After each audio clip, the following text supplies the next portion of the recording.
Good morning dear students. Life processes के chapter में अब तक हमने दो लाइफ प्रोसेसेस के बारे में डिटेल में डिस्कशन किया। हमने सबसे पहले बात की थी न्यूट्रिशन के बारे में। स्पेशली हमने बात की कि ह्यूमन की एलिमेंट्री कैनाल में फूड का डाइजेशन कैसे होता है। फाइनली वो डाइजेस्टेड फूड हमारी सेल तक पहुंच जाता है। उसके बाद हमने बात की थी रिस्पिरेशन के बारे में। ब्रीदिंग क्या होता है, सेल्यूलर रिस्पिरेशन क्या होता है।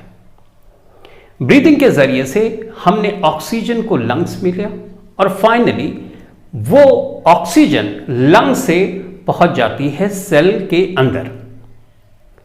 फिर हमने सेल्यूलर रेस्पिरेशन के बारे में पढ़ा था। वहां पे C6H12O6 पहले से पहुंच चुकी होती है with the help of digestion, correct. और वहां पे ऑक्सीजन भी पहुंच जाती है। तो C6H12O6 का कॉम्बिनेशन होता है ऑक्सीजन के साथ। एक रिएक्शन होती है जिसके थ्रू एनर्जी निकलती है और उस एनर्जी को हम यूटिलाइज करते हैं और अपनी लाइफ की प्रोसेस को कंटिन्यू करते हैं, करेक्ट।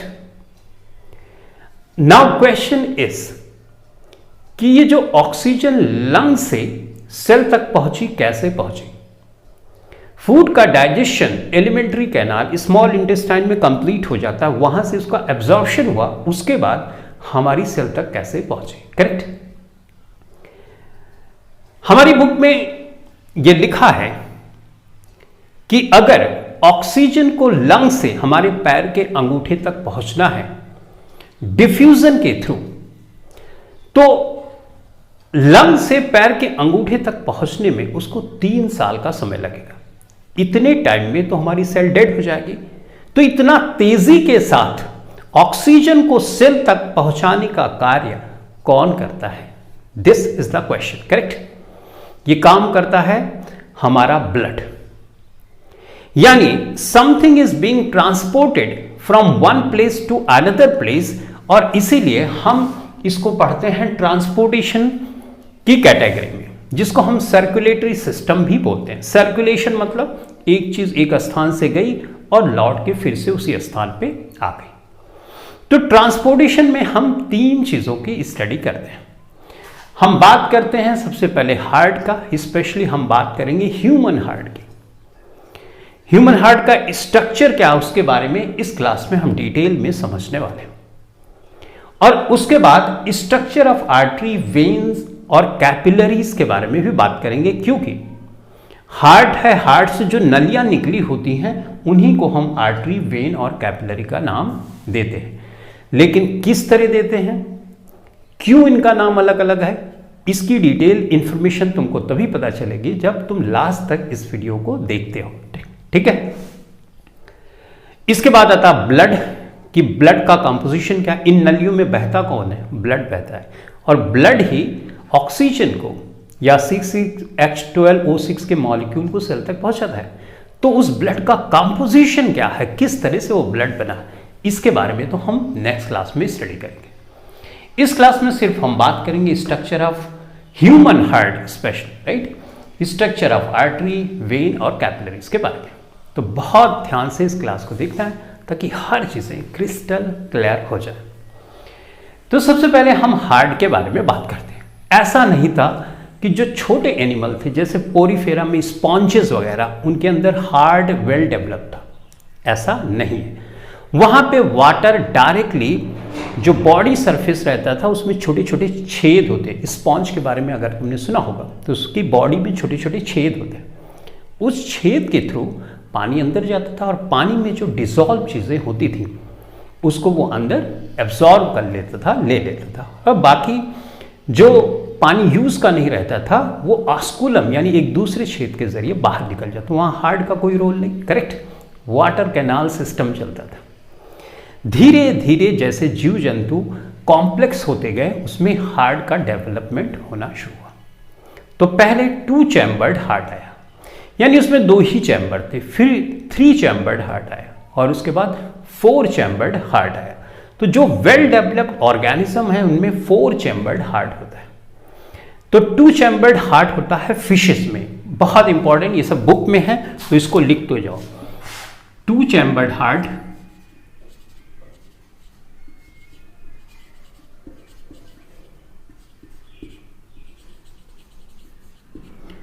होता है फिशेस में, ठीक। उसके बाद 3 चैम्बर्ड हार्ट आया,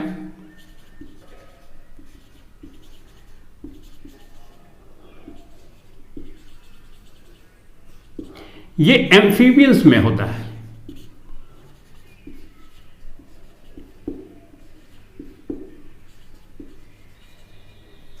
एम्फीबियंस में होता है, ठीक है। रेप्टाइल्स में होता है।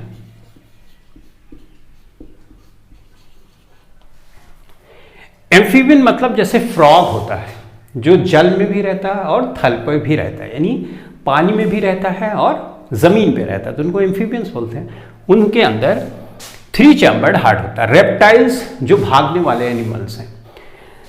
उसके बाद है 4 chambered heart. Chambered heart, 4 chambered heart. अब ये चैम्बर्ड क्या है ये अभी बेहतर ढंग से समझ सकोगे, पहले ये थोड़ी चीजें हैं वो लिखते जाओ। जैसे ह्यूमन हार्ट होता है,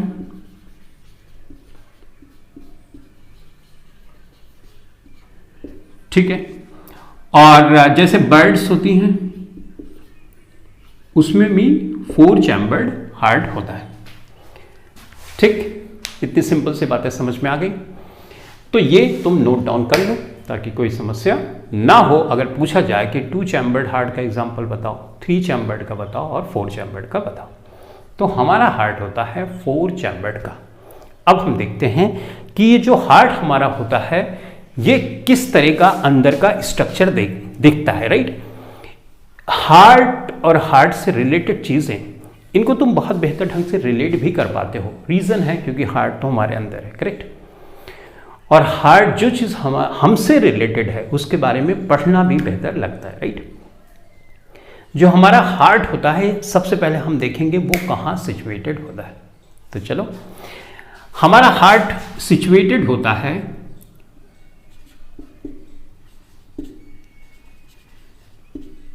सिचुएटेड इन मेडिएस्टिनल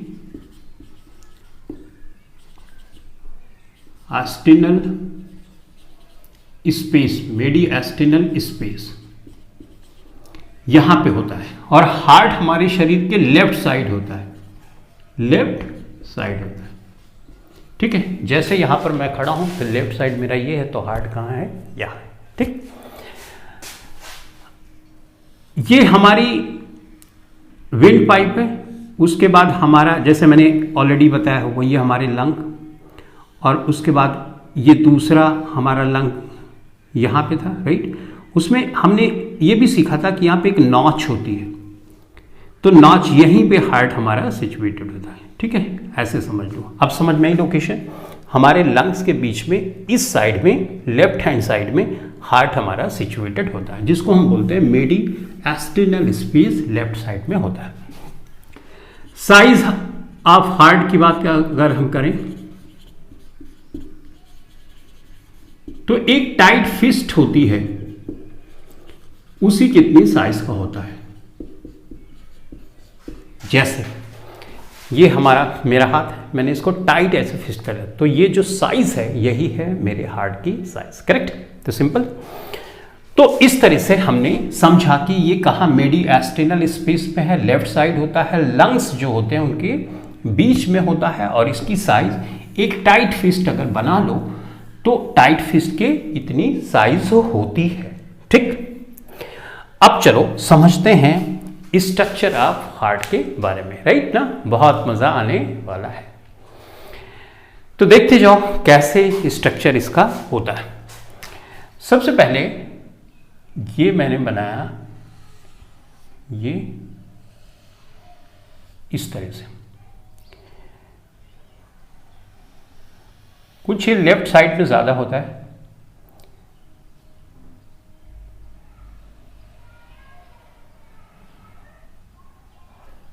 इस तरह से, ठीक। इस वाले हिस्से को हम बोलते हैं लेफ्ट एट्रियम।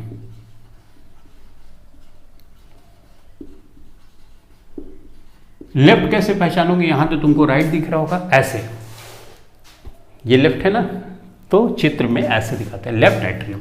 तो ऑब्वियसली ये बताओ ये क्या होगा? ये राइट एट्रियम होगा, राइट, राइट एट्रियम। ठीक, ये वेंट्रिकल है, लेकिन वेंट्रिकल दो पार्ट में डिवाइडेड होता है, तो ये देखते जाओ, अभी सारी चीजें समझ में आएंगी। ये है अपना इस तरह से,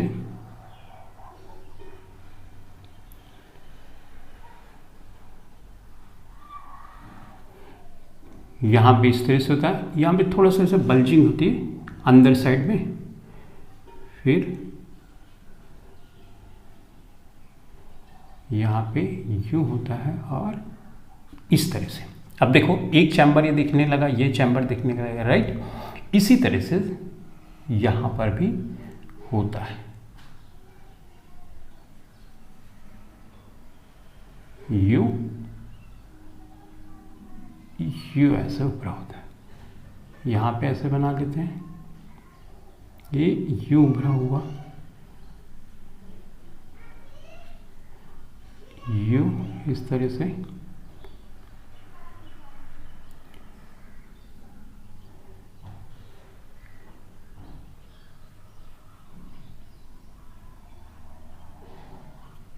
ठीक। अब एक चैम्बर, दो चैम्बर, तीन चैम्बर, चार चैम्बर, 4 चैम्बर हार्ट हो गया। इसको हम बोलते हैं लेफ्ट वेंट्रिकल, वेंट्रिकल। इसको क्या बोलेंगे? Right ventricle.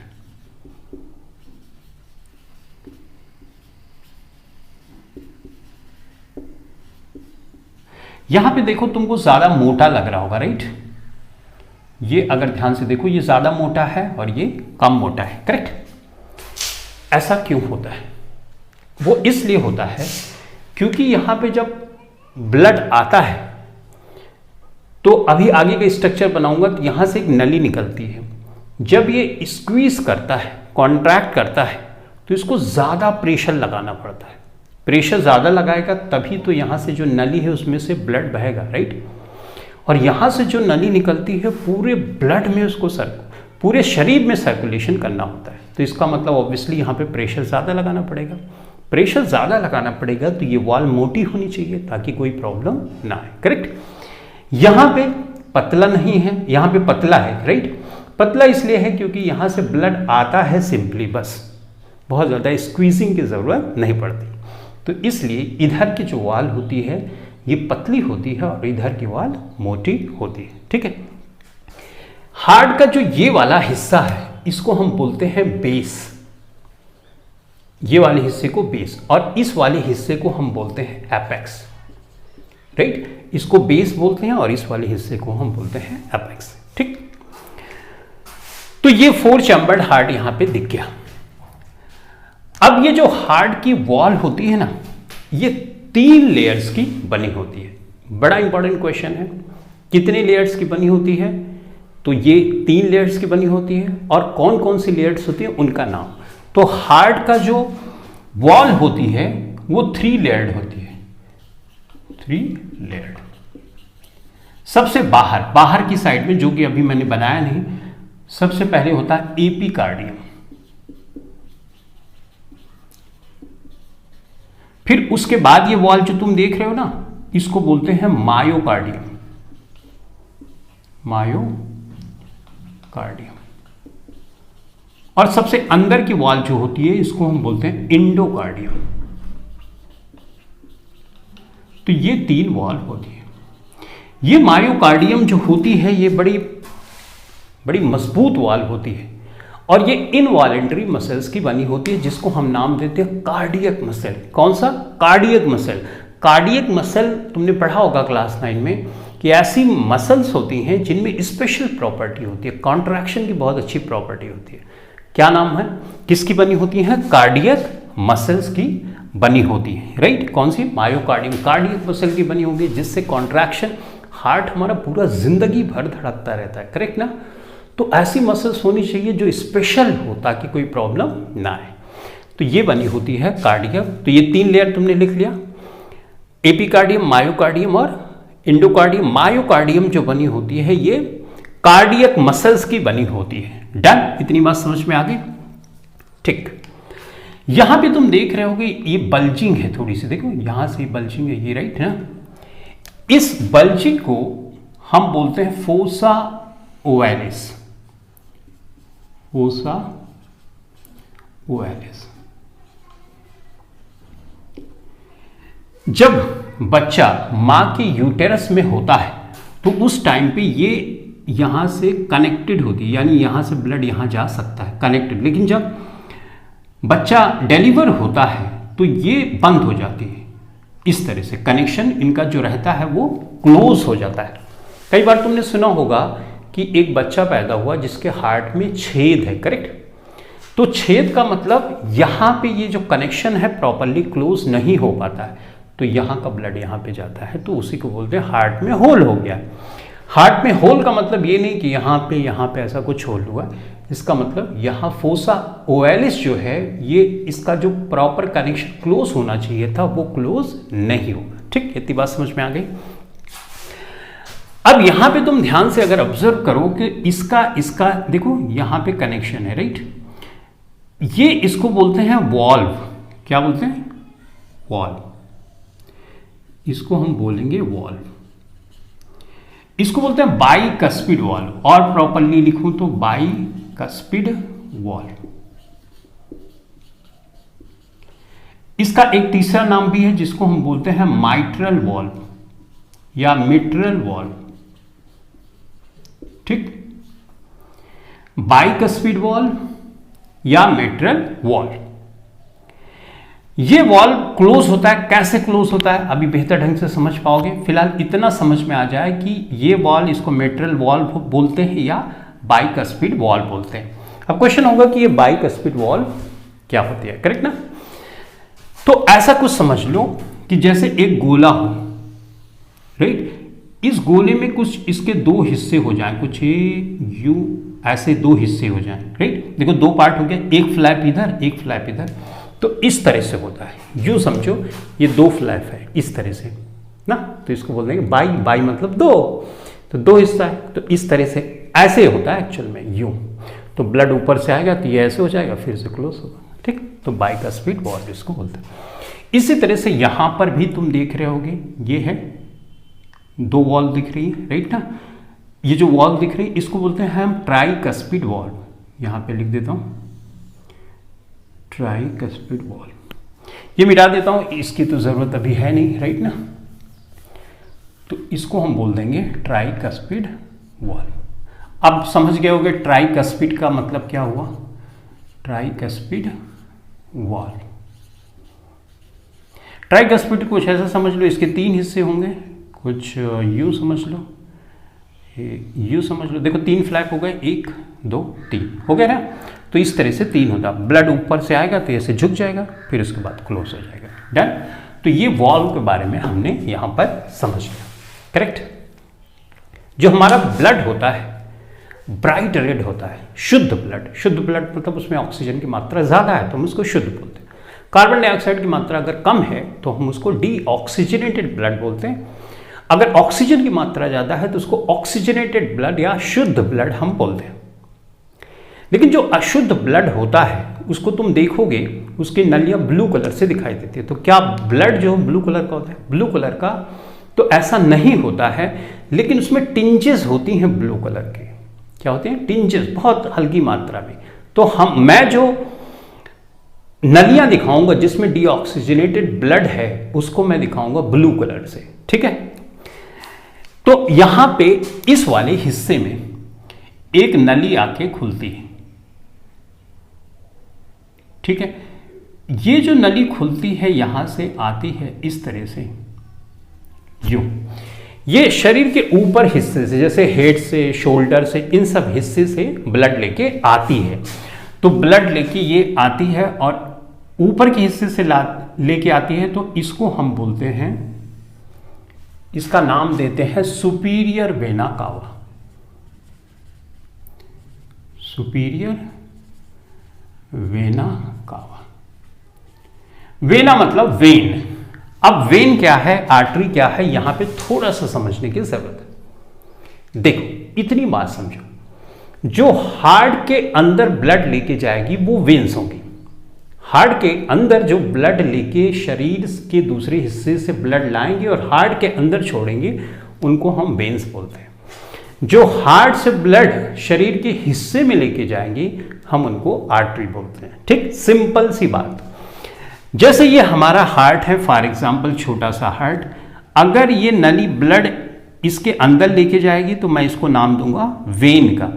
एक यहां पे है, ये ब्लड अंदर लेके आ रही है तो मैं इसको नाम दूंगा आर्टरी का, और ये वाली वेन हुई। ठीक, तो ब्लड अगर हार्ट के अंदर ले जा रही है कोई नली तो उस नली को वेन बोलेंगे, और हार्ट के अंदर लेके आ रही है तो उसको हम आर्टरी बोलेंगे।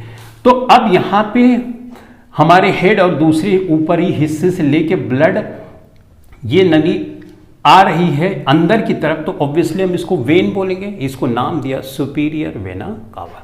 ठीक, उसी तरह से यहां पर भी नली एक होती है। ठीक है, ये नली कुछ शरीर के दूसरे हिस्से से ब्लड लेके आती है, हार्ट के अंदर लेके जा रही है यू डायरेक्शन, तो इसको भी ऑब्वियसली हम वेन ही बोलेंगे। लेकिन इसका नाम जो हम देंगे वो बोलेंगे इंफीरियर वेना कावा। इंफीरियर मतलब निचले हिस्से से, इंफीरियर वेना कावा। ये वेन ही होगी, राइट, क्योंकि ये ब्लड हार्ट के अंदर लेके जा रही है। ठीक, तो ये हुआ सुपीरियर वेना कावा, जो ऊपर से ब्लड ला रहा है, और शरीर के निचले हिस्से से जो ब्लड ला रही है, इसको हमने नाम दिया इंफीरियर वेना कावा। ठीक, इतनी बात समझ में आ गई, सिंपल सी थी। ओके, अब यहां पे इस चैम्बर पे आते हैं। इस चैम्बर में यहां पे एक नली ओपन होती है, इसको मैं रेड से दिखाऊंगा क्योंकि मैंने बोला है कि जो शुद्ध ब्लड होगा मैं उस नली को रेड से दिखाऊंगा। तो ये रेड से दिखाया मैंने इस तरह से। अब इसमें ब्लड अंदर आ रहा है तो मैं इसको क्या नाम दूंगा, ऑब्वियसली आर्टरी का नाम दूंगा, राइट ना। ठीक, तो ये मैंने किया, ये अब ये अंदर ब्लड लेके आ रही है तो इसका मतलब शुद्ध है, राइट। इसको हम नाम देते हैं pulmonary artery, pulmonary arteries.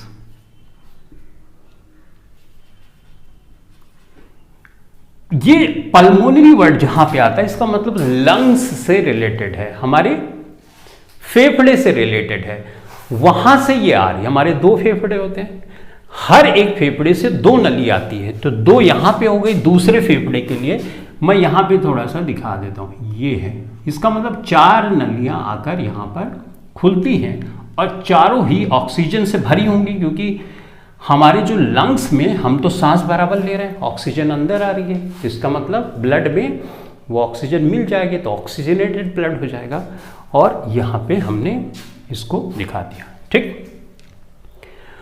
Okay, अब ये तुम एक सिंपल हार्ट का स्ट्रक्चर समझ गए होगे। बाइकस्पिड, ट्राइकस्पिड, ये भी चीजें तुमने यहां पर समझ ली होगी। तो ये सिंपल हार्ट का स्ट्रक्चर हुआ। ठीक है, इसमें देख लो कोई कंफ्यूजन। ठीक है, अब जो हार्ट है, हार्ट से भी तो कोई नली होगी, जो हार्ट की वॉल हैं उनसे ब्लड लेके आएगी, राइट ना। ब्लड लेके आएगी तो वो कहां पे, इस वाले यानी राइट एट्रियम में छोड़ेगी। ठीक है, हार्ट को कोरोनरी जैसे वर्ड्स का भी हम इस्तेमाल करते हैं, तो यहां पे मैं इसको दिखा देता हूं। यहां पे जो ब्लड आ रहा है वो हार्ट की जो वॉल्व है ना, वॉल्व नहीं, वॉल, दीवार, हार्ट की जो मायोकार्डियम दीवारें हैं ना, वहां से ब्लड लेके यहां पे आके छोड़ती है, तो इसको हम नाम देते हैं कोरोनरी साइनस। यहां पे लिख देता कोरोनरी साइनस। इसका मतलब हार्ट से भी यूटिलाइजेशन होगा, उसके बाद ब्लड आके जिसमें ऑक्सीजन कम मात्रा में होगी, यहां पे खुल जाता है, कोरोनरी साइनस होता है। डन।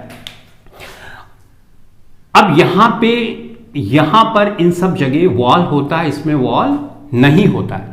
वॉल नहीं होता है उसका भी रीजन है, देखो यहां पे जैसे ये कॉन्ट्रैक्ट किया हार्ट, राइट, तो कॉन्ट्रैक्ट करेगा तो ये ब्लड फिर से पीछे जा सकता है, यहां पे भी पीछे जा सकता है, तो कुछ ऐसी सुविधा होनी चाहिए कि पीछे ना जाए, करेक्ट ना, तो वॉल लगे होते हैं। जबकि यहां पे ऊपर वाले में वॉल नहीं लगे होते हैं। रीजन ये है कि वॉल की जरूरत ही नहीं।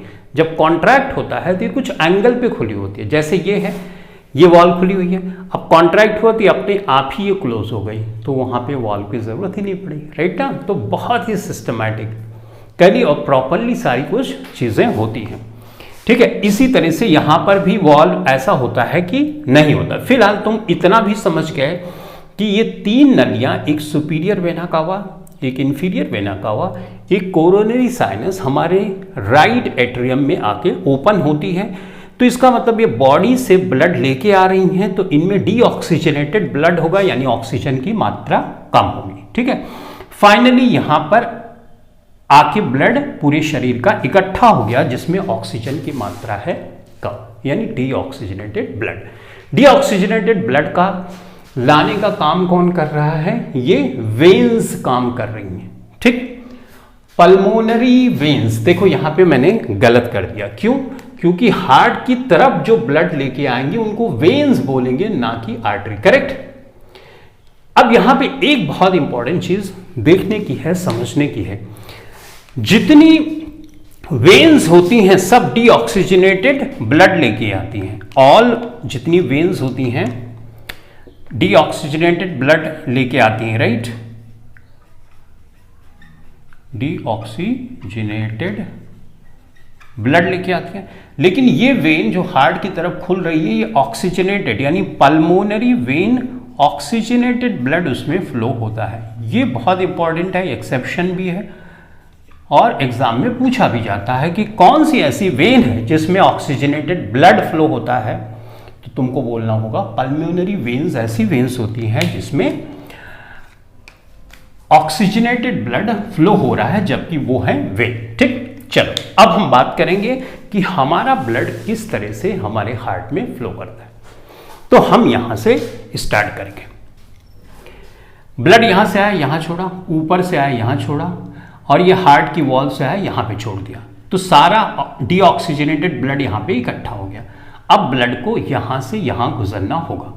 तो ब्लड जब यहां से यहां गुजरता है तो ये जो वॉल होती है कुछ इस तरह से होती है, यू। अब ऊपर से ब्लड आया, ठीक है, जैसे मान लो ये मैंने, एक सेकेंड बता देता हूं अच्छे से, राइट ना, यू है, ये मार्कर को तुम ब्लड समझो, ठीक। और ये तो ये ओपन होगा तो अंदर धम से चला जाएगा, करेक्ट ना। तो यहाँ पे इस तरह से हमारा जो ब्लड इकट्ठा हुआ है इस वॉल के थ्रू यहाँ पे पहुँच गया। डन, ठीक, यहाँ पे पहुँच गया। यहाँ तो सारा चैम्बर क्लोज है, तो अब यहाँ से ब्लड सर्कुलेट कैसे होगा, राइट ना। तो यहाँ से ब्लड सर्कुलेट होने के लिए मैं यहां पे कुछ चीजें मिटाऊंगा ताकि प्रॉपरली मैं चीजों को लिख सकूं, ठीक। तो यहां पे टी शेप का एक स्ट्रक्चर होता है, देखो मैं यहां पे बना रहा हूं यू, ये देखो। अब यहां बीच की चीजें कुछ मैं मिटाऊंगा ताकि प्रॉपरली तुमको दिख सके, यू, और कुछ इस तरह से, ठीक है। तो इसको मिटा दे रहा हूं ताकि अच्छे से दिखे तुमको, ठीक। अब दिख रहा है। अब यहां पे भी वॉल होती है, वॉल होती है इस तरह से, ठीक। यहां पे 2 वॉल है, इस तरह की सिचुएशन है, ये यू वॉल ऐसे लगा हुआ है, तो ब्लड फ्लो करेगा तो ये वॉल हट जाएगा और ब्लड अंदर की तरफ ऊपर की तरफ चला जाएगा। तो यहां से आया और उसके बाद ब्लड यू इस डायरेक्शन में होता हुआ ऐसे जाएगा। इसमें डीऑक्सीजनेटेड ब्लड है, राइट, लेकिन ये हार्ट से दूर ब्लड लेके जा रही है। तो हार्ट से दूर अगर हम लेके ब्लड जाते हैं तो हम उसको क्या बोलते हैं? हम उसको बोलते हैं आर्टरी, राइट। तो इसका मतलब हम इसको नाम देंगे आर्टरी का। मैं यहां पे लिख दूं, ये कौन सी आर्टरी? इसको बोलते हैं पल्मोनरी आर्टरी, यानी ये लंग्स में ब्लड लेके जा रही है। Pulmonary artery. ठीक, अब यहां इसको दो हिस्सों में टूटना होगा, राइट। क्यों टूटना होगा? क्योंकि हमारे पास दो लंग्स होते हैं, एक ये इस साइड में निकल जाएगा, ये, राइट, एक लेफ्ट लंग्स में चला जाएगा, एक राइट लंग्स में। करेक्ट, कनेक्शन समझ में आ रहा है? ठीक, यहां पे मिटा दूं फोसा ओवैलिस ताकि प्रॉपरली और चीजें समझ में। आई होप तुमने इसको नोट डाउन कर लिया होगा। ठीक, ये हो गया। अब उसके बाद यहां से ये लंग्स में पहुंच गया और लंग्स से फिर ये घूमता हुआ ब्लड यहां पे पहुंच गया, फिर यहां पे पहुंच जाएगा। करेक्ट ना? लेकिन यहां से ब्लड कैसे आगे बढ़ता है ये सोचने की जरूरत है। करेक्ट ना? क्योंकि सर्कुलेशन का मतलब कोई चीज पूरी तरह से एक स्थान से दूसरे स्थान जाती है, फिर से वहीं पर लौट के आती है।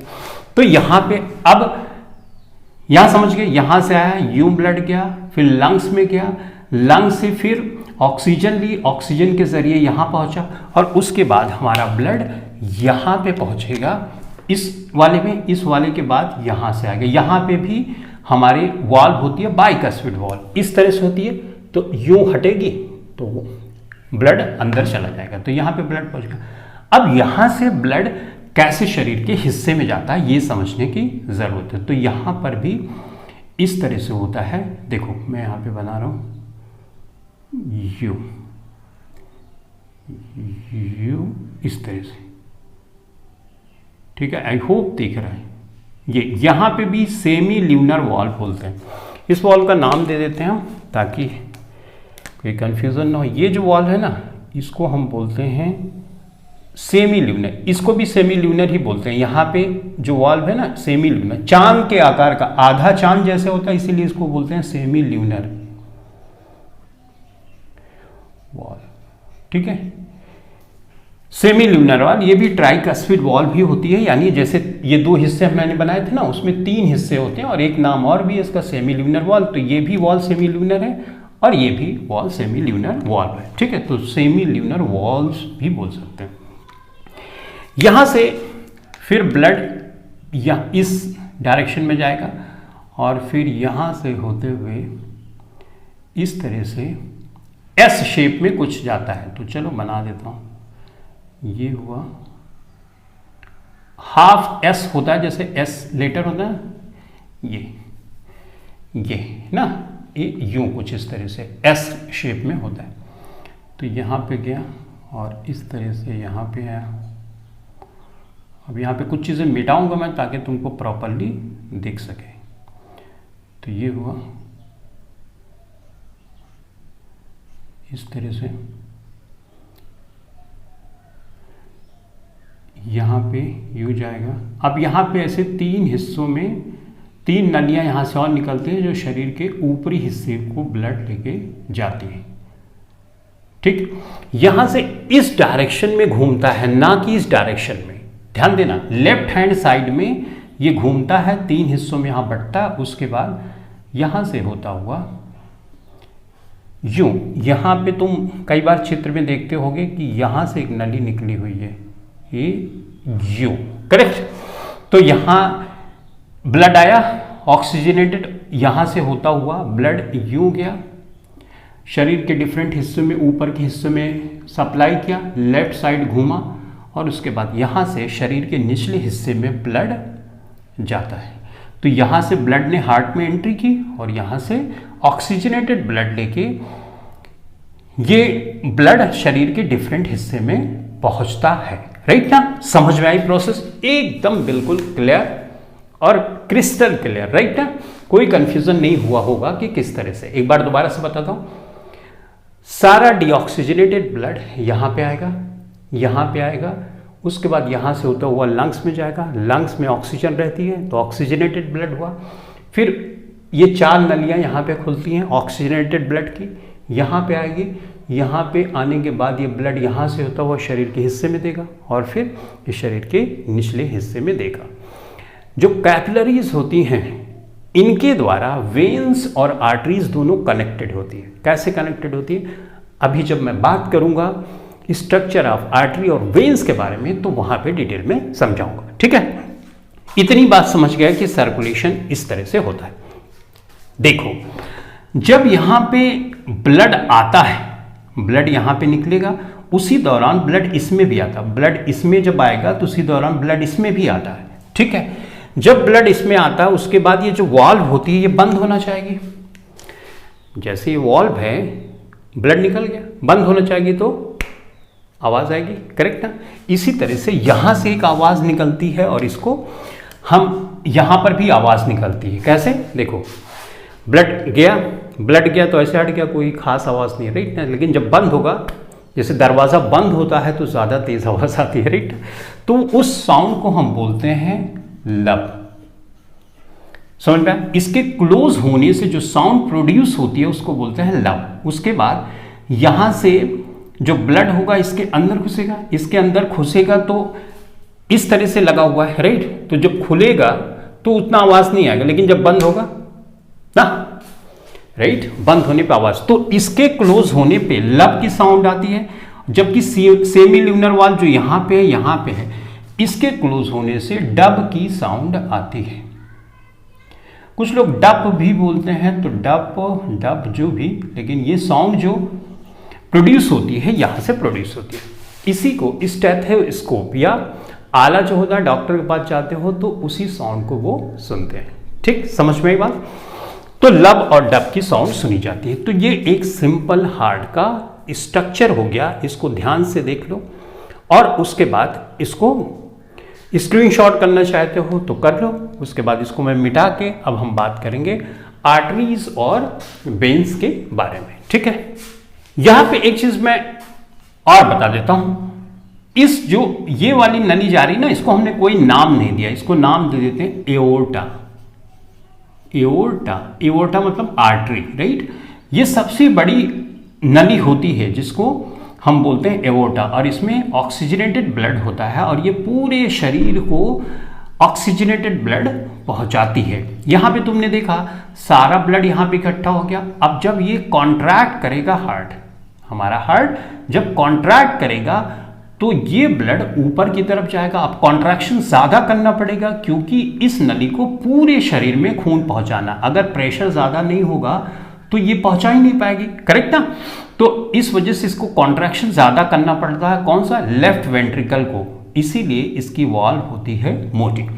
अब ये तो मैंने मायोकार्डियम का हिस्सा बनाया। ये जो हार्ट होता है ना, ये एक वाल से ऐसे एक झिल्ली से ढका होता है जिसको हम एपिकार्डियम बोलते हैं। तो ये पूरा हार्ट इस तरह से कवरिंग होती है। ऑब्वियसली बहुत सी चीजें हार्ट में बात करने के लिए है, लेकिन क्लास 10 के स्टैंडर्ड के लिए इतना ही सफिशिएंट है। तो ये एपिकार्डियम, मायोकार्डियम और एंडोकार्डियम, तो इस तरह से हार्ट हमारा यहाँ पे क्लोज होता है। ठीक है, समझ में आ गई बात। तो ये हो गया अपना एक सिंपल हार्ट का स्ट्रक्चर, डन। अब हम बात करेंगे आर्टरीज के बारे में और वेन्स के बारे में कि इनका अंदर का स्ट्रक्चर क्या है। यहां पे इंपॉर्टेंट पॉइंट है, सारे वेन्स में डीऑक्सीजनेटेड ब्लड फ्लो होता है, लेकिन पल्मोनरी वेन में ऑक्सीजनेटेड ब्लड होता है। सारे आर्टरी में ऑक्सीजनेटेड ब्लड फ्लो होता है, लेकिन देखो ये पल्मोनरी वेन है, यहां पे पल्मोनरी आर्टरी भी लिख लेते हैं, मैंने नहीं लिखा शायद, चलो पल्मोनरी आर्टरी भी लिख देते हैं। इस वाली नली को हम बोलते हैं पल्मोनरी आर्टरी। ये जो ब्लड लेके, अच्छा ब्लड जो लेके शरीर के बाहर जाएगी उसको हम क्या बोलेंगे, उसको ऑब्वियसली आर्टरी बोलते हैं, तो हम इसको बोलेंगे पल्मोनरी आर्टरी। तो यहां पे तुमने दो एक्सेप्शन देखे, राइट ना। पल्मोनरी आर्टरी में डीऑक्सीजनेटेड ब्लड फ्लो होता है, जबकि ये आर्टरी है। तो पल्मोनरी वाला जब वर्ड आए तो बहुत कॉशियस हो जाना, उल्टा हो जाता है सब कुछ, राइट। तो डीऑक्सीजनेटेड ब्लड पल्मोनरी आर्टरी में फ्लो करता है और ऑक्सीजनेटेड ब्लड पल्मोनरी वेन्स में फ्लो करता है, जबकि पूरे शरीर में वेन्स में ब्लड हमेशा डीऑक्सीजनेटेड होता है और आर्टरी में ब्लड हमेशा ऑक्सीजनेटेड होता है। ये बात दिमाग में अच्छे से बिठा लेंगे, ठीक है। चलो अब मैं इसको मिटाऊंगा और उसके बाद हम बात करेंगे आर्टरीज और वेन्स के बारे में।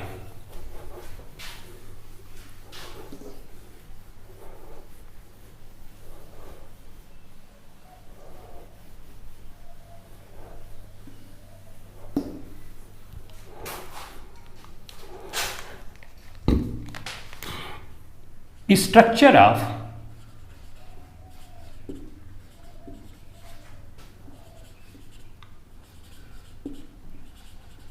आर्टरी एंड वेन्स,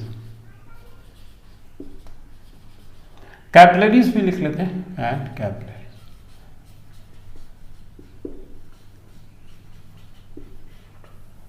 ठीक, देखो मैं अंदर से बाहर की तरफ जाऊंगा ताकि तुमको एक क्लियर पिक्चर मिल सके कि किस तरह का स्ट्रक्चर होता है। ठीक, ओके। तो सबसे पहले मैं यहां पे आर्टरी का बना रहा हूं। आर्टरी में ये एक छेद होगा और उसके बाद यहां पे इसकी पहली वॉल होगी। ठीक, ये इसकी वॉल है, इसको हम बोलेंगे ट्यूनिका इंटरना। ठीक है, उसके बाद एक मोटी वॉल होती है इस तरह से, इसको बोलते हैं ट्यूनिका मीडिया। ट्यूनिका मीडिया ये मस्कुलर होती है। उसके बाद एक तीसरी वॉल होती है जो ये थोड़ी पतली होती है, इमीडिया के तुलना में ये पतली होती है।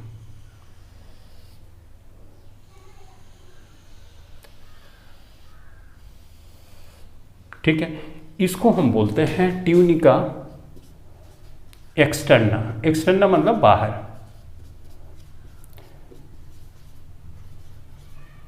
ठीक, अब ये इस तरह से पूरी मस्कुलर होती है, इस तरह से। ये जो हिस्सा है ना, ये बीच वाला जो ये छेद है, इसको बोलते हैं हम ल्यूमेन। ये सबसे बाहर की ट्यूनिका एक्सटर्ना, उसके बाद ट्यूनिका मीडिया जो मोटी होती है, मस्कुलर होती है। राइट, मस्कुलर इसलिए होती है क्योंकि आर्टरी को बहुत दूर तक ब्लड ले जाना होता है, तो बहुत दूर तक अगर ब्लड ले जाना है तो वॉल मोटी होनी चाहिए। लेकिन यहाँ पे जो ल्यूमेन है ना, ये ल्यूमेन वेन्स की तुलना में छोटा होता है। तो ये हुआ स्ट्रक्चर हमारा आर्टरी का। ठीक है, ऑलराइट। अब हम बात करेंगे ये कैसे हमको दिखा। जैसे ये नली है, इस नली को ऊपर से मैं अगर काट दूं तो सामने दिखेगा। तो ये सामने हमको इस तरह से दिख रहा है, ये यूं है, हमने काट दिया तो इस सामने का हिस्सा हमने ऐसे देखा तो हमको दिख रहा है। ठीक है, अब हम बात करेंगे वेन्स के बारे में। तो वेन्स का ये जो ल्यूमेन होता है ना, बड़ा होता है, ये छोटा है। ये छोटा क्यों होता है? छोटा इसलिए होता है क्योंकि छोटी साइज की अगर कोई चीज होती है, उसका छेद छोटा होगा तो उसमें प्रेशर ज्यादा बनता है। जैसे तुमने गार्डन वार्डन में कभी पाइप के जरिए से पौधों को पानी देते हैं, तो अगर जहां पे उसका होल है उसको थोड़ा सा दबा दो, छोटा कर दो, प्रेशर ज़्यादा बन जाता है। राइट ना, आर्टरी में प्रेशर ज़्यादा होना चाहिए क्योंकि उसको प्रेशर रहेगा तभी तो दूसरी जगह शरीर के एक हिस्से से दूसरे हिस्से तक पहुंचा पाएगी ब्लड को। तो इसलिए ये छोटा होता है, ये बड़ा, इसमें इतने प्रेशर की ज़रूरत नहीं होती है। ठीक है, ऑलराइट। उसके बाद ये थोड़ा सा यूं होता है, इसके कंपैरिजन में देखो ये पतला है ना। तो पहली वॉल हो गई है, उसके बाद दूसरी इसकी वॉल भी इसके कंपैरिजन में पतली ही होती है। किसके कंपैरिजन में? इसके कंपैरिजन में। लेकिन जो बाहर की वॉल होती है ना, ये मोटी होती है। बाहर की वॉल देखो, ये पतली थी, ये मोटी है। तो इसमें क्या है? इसमें थिन है। राइट, कंपैरिजन में लिखें तो ये थिनर है। राइट, ये थिनर है पहली वॉल, उसके बाद थिकर है, थिकर है। राइट ना, इस तरह से सिचुएशन है इसमें, इस वाले में। और यहां पे क्या है? पहले थिकर है, इसके कंपैरिजन में मोटी है, फिर थिनर है, फिर थिनर है। राइट ना, इस तरह से। ठीक है भाई, तो यहां पे पतली थी, मोटी थी, मोटी थी, और यहां पे मोटी है, पतली है, पतली है। ल्यूमेन इसका बड़ा है, इसको भी हम ल्यूमेन ही बोलते हैं। अब ट्यूनिका एक्सटर्ना, ट्यूनिका मीडिया, ये सब सारी चीजें सेम है। तो यहां पे ट्यूनिका एक्सटर्ना, शॉर्ट में लिख दूं, ट्यूनिका एक्सटर्ना। ये कौन सी होगी? Tunica media. ये कौन सी होगी? Tunica interna. ठीक है, और ये क्या है? ये तो ल्यूमेन है, तो ल्यूमेन इसमें बड़ा होता है। बड़ा इसलिए होता है क्योंकि इसमें ज्यादा प्रेशर की जरूरत नहीं होती है। अब जहां पे प्रेशर से कोई चीज अगर बह रही है तो उसमें पीछे वॉल्व की जरूरत है नहीं, प्रेशर इतना ज्यादा है कि आगे ही ब्लड जाता है। तो इसलिए इसमें जैसे ये नली है तो इसमें कोई वॉल्व बीच में नहीं होगा, जबकि जो वेन्स होती हैं उसमें जगह जगह वॉल्व लगा होता है ताकि बैक फ्लो ब्लड का ना हो सके। तो इसकी स्पेशल प्रॉपर्टी क्या है कि वॉल्व होती है to prevent back flow of blood, black flow of blood. ठीक है, तुमसे कोई पूछे कि वॉल्व किस वेन में होती है, आर्टरी में, तुम बोलना वेन में, क्योंकि वेन में प्रेशर के साथ ज्यादा ब्लड नहीं होता तो चांसेस है कि पीछे ब्लड चल जाए, लेकिन ब्लड को तो हार्ट की तरफ जाना है, इसलिए जगह जगह वॉल्व होती है। जैसे ये नली है तो यहाँ पे वॉल्व, यहाँ पे वॉल्व, तो एक बार ब्लड आगे चला गया तो वॉल्व बंद हो गया, फिर आगे चला गया तो वॉल्व बंद हो गया, इस तरह से होता है। ठीक है, तो ये तुमने समझ लिया। अब वेन्स में जैसे मैंने बताया कि इसमें डीऑक्सीजनेटेड ब्लड होता है, ऑक्सीजनेटेड, लेकिन एक्सेप्शन भी था, राइट, डीऑक्सीजनेटेड ब्लड होता है, लेकिन पल्मोनरी जो वेन होती है उसमें ऑक्सीजनेटेड ब्लड होता है, और इसमें ऑक्सीजनेटेड ब्लड ही फ्लो करता है, लेकिन एक एक्सेप्शन यहाँ पे भी था, ऑक्सीजनेटेड ब्लड ही फ्लो करता है, लेकिन एक एक्सेप्शन यहाँ पे था, वो था पल्मोनरी आर्टरी का, जिसमें डीऑक्सीजनेटेड ब्लड फ्लो होता है। तो ये सिंपल स्ट्रक्चर तुमने समझ लिया और रीजन भी समझ लिया क्यों इसका ल्यूमेन छोटा होता है, क्यों इसका ल्यूमेन बड़ा होता है, और किस तरह से क्या है। ठीक है, अगर तुम आर्टरी को देखना चाहो अपने शरीर के अंदर तो ये मसल, जो हमारी मसल उसके अंदर होती हैं, तुमको विजिबल नहीं होती हैं, लेकिन जहाँ से पल्स रेट हम चेक करते हैं, जैसे ये मैंने लेफ्ट हैंड लिया, यहाँ पे डॉक्टर हाथ पकड़ते हैं ना, क्या चेक करते हैं? पल्स रेट, वो होती है आर्टरी। गले के पास भी यहाँ पे होता है। तो दो जगह सुपरफिशियल यानी ऊपर रहती है, बाकी ये अंदर ही रहती है। वेन्स जो होती हैं वो बाहर होती हैं। वेन अगर कट जाएगी तो उसमें वॉल है तो पूरा ब्लड तो नहीं निकलेगा, वॉल वहाँ पे बंद हो जाएगा, करेक्ट। लेकिन आर्टरी कट जाएगी तो वहाँ तो कोई वॉल भी नहीं, सारा का सारा ब्लड बाहर निकल जाएगा, करेक्ट ना। अच्छा, अगर आर्टरी रहेगी, इसमें ब्लड फ्लो करेगा तो प्रेशर के साथ निकलेगा, जैसे मतलब जैसे एक ब्लड टक निकला फिर रुक गया, फिर टक, ऐसे फोर्स के साथ निकलेगा फिर बंद हो जाएगा। क्यों ऐसा हो रहा है? क्योंकि उसमें प्रेशर के साथ फ्लो हो रहा है ब्लड ना। जैसे पानी प्रेशर के साथ आया, तुमने दबाया, छोड़ा तो ठक ठक ठक ऐसा कुछ करेगा, इसमें तो ऐसा नहीं होगा, इसमें तो वॉल लगी हुई है। तो इसका मतलब आर्टरी अगर कट जाए तो बहुत खतरनाक कंडीशन हो सकती है, सारा का सारा ब्लड शरीर के बाहर निकल जाता है, राइट। आई होप तुम आर्टरी और वेन के बारे में अभी डिटेल में समझ गए होगे, और ये किस तरह की बनी होती है ये बातें भी तुमने समझ ली होगी, राइट ना। ऑलराइट, तो अब मैं इसको मिटाऊंगा, इसको फटाफट से नोट डाउन कर लो, ठीक है। तो इसी के साथ अब हम थोड़ा सा पढ़ लेते हैं कैपिलरी के बारे में भी। देखो कैपिलरी में क्या होता है, इसमें भी ल्यूमेन होता है, लेकिन एक ही सिंगल लेयर की होती है। कैपिलरी ऐसे सिंगल लेयर की होती है, तो इसमें तो ज्यादा कुछ है ही नहीं, यानी अगर इससे बाहर कोई चीज जाना चाहे तो जा सकती है, इसके अंदर आना चाहे तो आ सकती है, ज्यादा कुछ बैरियर नहीं, कुछ वॉल तो इतनी है नहीं, राइट ना।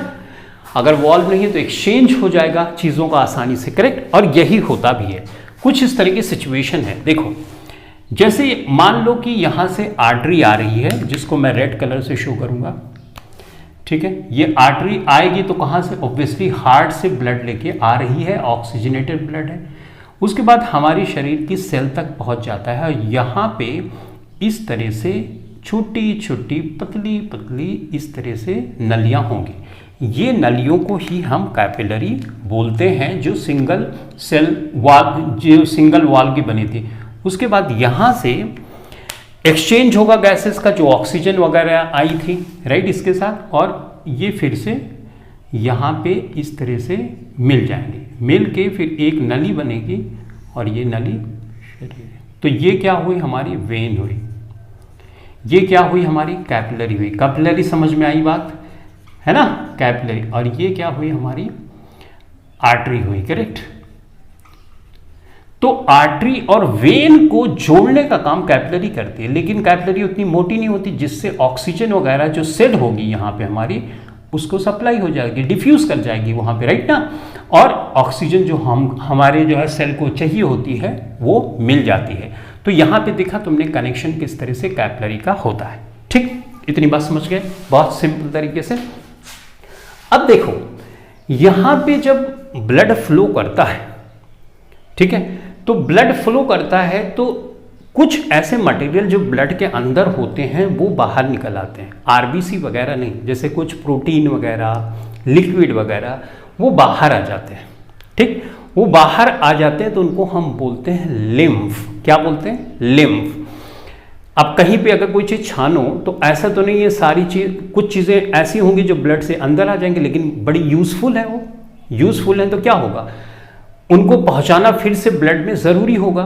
तो ऐसी चीज़ जिसमें आरबीसी, रेड ब्लड सेल्स नहीं होती हैं, उनको हटा दो तुम, तो बहुत से मटेरियल यहाँ पे आ जाएंगे, इकट्ठा हो जाएंगे, जिनको इंटरस्टिशियल फ्लूइड भी बोलते हैं। इंटरस्टिशियल फ्लूइड सेल के अंदर वो रहते हैं। अब उसको फिर से ब्लड के अंदर ले जाना ज़रूरी है, नहीं तो धीरे धीरे धीरे धीरे क्या होगा, ब्लड का लॉस होगा, थोड़ा ही सही लेकिन ब्लड का लॉस तो होगा। तो ब्लड का लॉस होगा तो उसको फिर से यहां से इकट्ठा किया जाएगा और वेन्स, मेन वेन्स में है, उसी वेन्स में इन लिम्फ को फिर से छोड़ दिया जाता है। मैं ऐसे सिंपल तरीके से बता रहा हूं। तो यानी ये लिम्फ जो होगा फिर से जो यहाँ पे रिस के निकल गया है, ये लिम्फेटिक सिस्टम के जरिए से यहाँ पे फिर से पहुंच जाएगा। तो क्वेश्चन पूछा जाता है कि लिम्फ क्या है? लिम्फ ऐसी चीज़ है जिसमें आरबीसी तो नहीं होती है लेकिन जो प्रोटीन होती है, वाटर की मात्रा होती है, आ जाती है, उसको मेन ब्लड स्ट्रीम में फिर से ले जाने का कार्य ये हमारी लिम्फेटिक सिस्टम करती है। तो लिम्फ में लिम्फेटिक सिस्टम होता है। एनीवेज, तो ये आके जुड़ती कहाँ है? वेन्स से जुड़ती हैं। कहाँ से? वेन्स में, आर्टरी पे नहीं, वेन्स में जुड़ती हैं और इससे सर, इसके बारे में हम थोड़ा सा और बात करेंगे जब ब्लड के बारे में बात कर रहे होंगे डिटेल में। ठीक है, अभी के लिए इतना समझ गए तुम कि यहाँ पे लिम्फ जो होता है वेन्स में आके जुड़ जाता है, तो भी बहुत बड़ी अंडरस्टैंडिंग हो गई, राइट ना। तो इस तरह से आज हम इस क्लास में हमने बहुत सी चीज़ें सीखी। हार्ट, अच्छा एक ये आता है, इसको मिटा दूँ तो थोड़ी सी बातें और रह गई हैं, उसको भी समझा दूँ, उसके बाद ये क्लास हो जाएगी फिनिश। यहाँ पे तुमने इस दौरान एक चीज़ ऑब्जर्व किया होगा कि ब्लड ना कैपिलरी में एक तरह से देख लो तो जाके मिक्सिंग हो जाती है। मिक्सिंग क्या? डिफ्यूजन हो जाता है, राइट ना, नहीं तो ब्लड कहीं मिलता नहीं है। जैसे हमने देखा कि हमारा मान लो ये हार्ट है, ये हार्ट है, ये हार्ट था, हमने बनाया था सिंपल ऐसा है, राइट, और इस तरह से यूं और यूं हार्ट था, यहाँ से ब्लड आया, राइट, वेन्स के जरिए से ब्लड हमने दिखाया था, इसको ब्लू में दिखा देता हूँ, ठीक है। तो ये आया, यहाँ पे खुला, यहाँ पे खुला, कोरोनरी साइनस यहाँ पे खुला, ब्लड यहाँ से आया, लेकिन ब्लड यहाँ पे इसमें मिक्स नहीं हो रहा है, डायरेक्ट लंग्स में चला गया, उसके बाद यहाँ। तो यहाँ पे देखो सर्कुलेशन एक हिस्से में हो रहा है, सर्कुलेशन दोनों दूसरे हिस्से में हो रहा है, लेकिन ब्लड की मिक्सिंग नहीं हो रही। ऐसे सर्कुलेशन को हम बोलते हैं डबल सर्कुलेशन।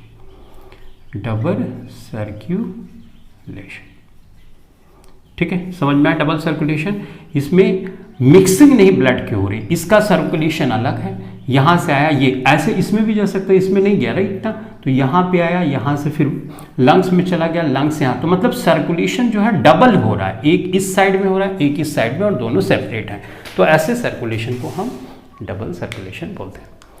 आई होप ये क्लास तुम्हारे लिए ज़रूर हेल्पफुल होगी। तो चलो मिलते हैं नेक्स्ट क्लास में। Thanks for watching this video. Thank you very much.